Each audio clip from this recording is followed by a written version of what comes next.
Hello everyone and welcome to this Fabernum Tower dungeon tour. A few people have asked, where do I get the spiritism scrolls from? Short, it's the illusionist, some bandit camps, and the gravekeeper that we're doing today in the Fabernum Tower. You can buy most of these scrolls by the NPC or by the broker, and you need the scrolls to scribe it with the scribing skill into your spellbook. And scrolls can be found nearly everywhere. And we were running from Tindrum, so a good old night ride. Ah, beautiful night, beautiful. And no one on the streets. This is a little bit strange, and I think the horse is bugging or lagging a little bit. I'm not an Alvarine, but if you have night sight, you see your surroundings a little bit better than this. But the night in general is a little bit bright in Mortal because Henrik don't want that everyone uses the gamma turn up.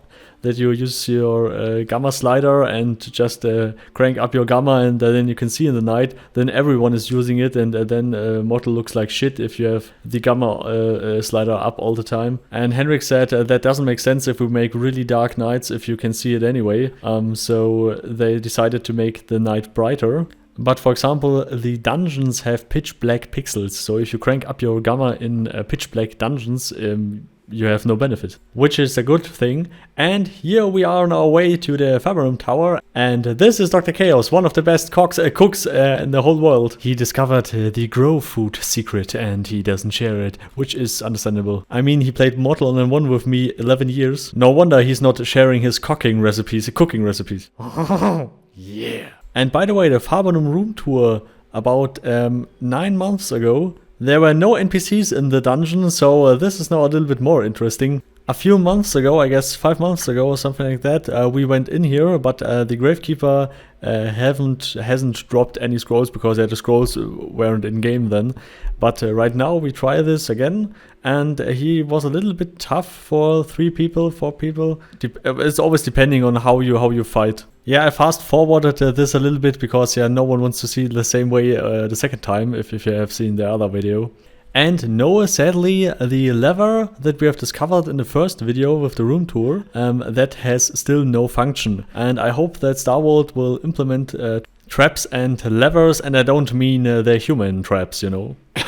Anyway, I mean, Henrik already confirmed that there will be levers and traps and stuff, but I hope that they will get a little bit higher on the priority list, because these are the little things that make a dungeon experience a little bit more unique. For example, your friend is pulling on a lever and we are all falling down, or you're pulling a lever and there are some poison arrows and you are poisoned now, or some shit like that. Or you open a chest because you want to loot the chest, and then boom, trap chest. I don't know what then happens. Something with explosions and limbs and everything torn apart, and some real boom, and then I don't know, poison wave. I don't know, or some spikes from the ground that just poke you're in the ass. Oh man, that sounded a little bit more gay than I expected. And gladly we arrived at our destination. Then I can finally stop talking bullshit now. Yoo-hoo! If you are a small group or not so adept, then you can pull out with a bow all the walking deads before you do the Gravekeeper.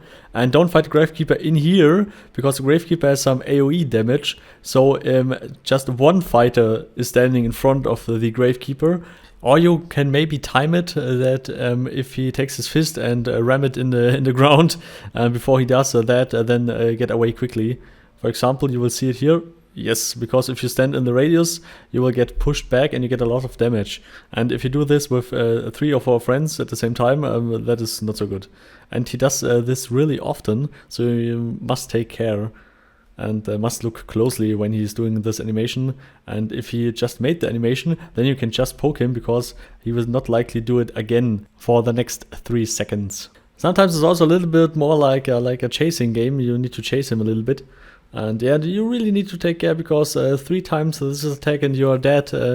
Doesn't matter what character you have or how much HP you have.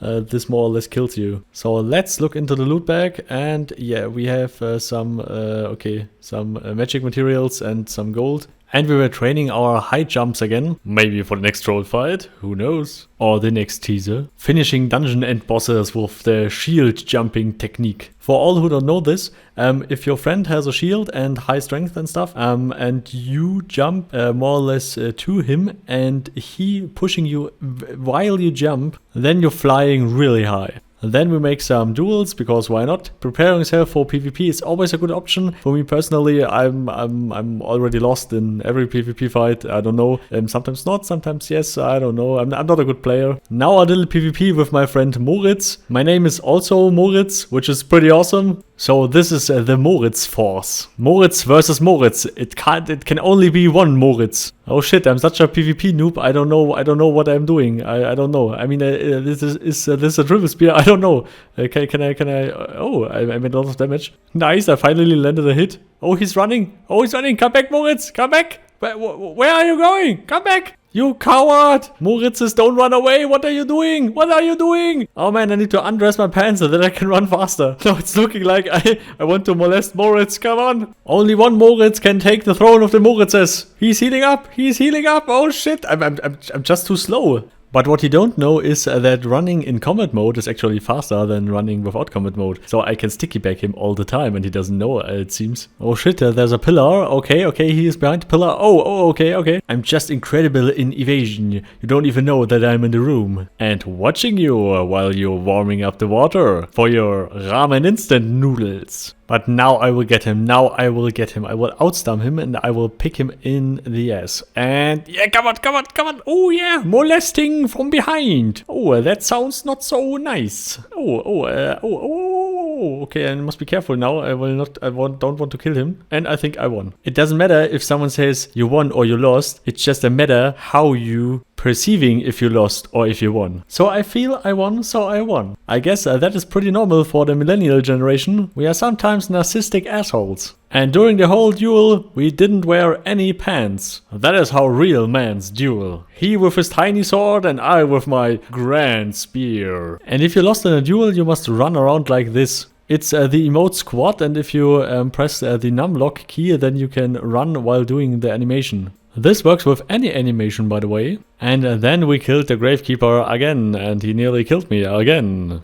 But no, he wasn't dropping any scroll in there, but it's just a matter of time, it seems. You can also better farm some scrolls with the Illusionist, I think. And I also guess that Star Wars will tweak all these dropping chances of some stuff anyway in the future. But let's look in the loot bag again if there is something, and no, there's no scroll. Anyway, let's get out of here with raised arms. Always following the raised arm, guys. Because it seems like he know the way. Do you know the way?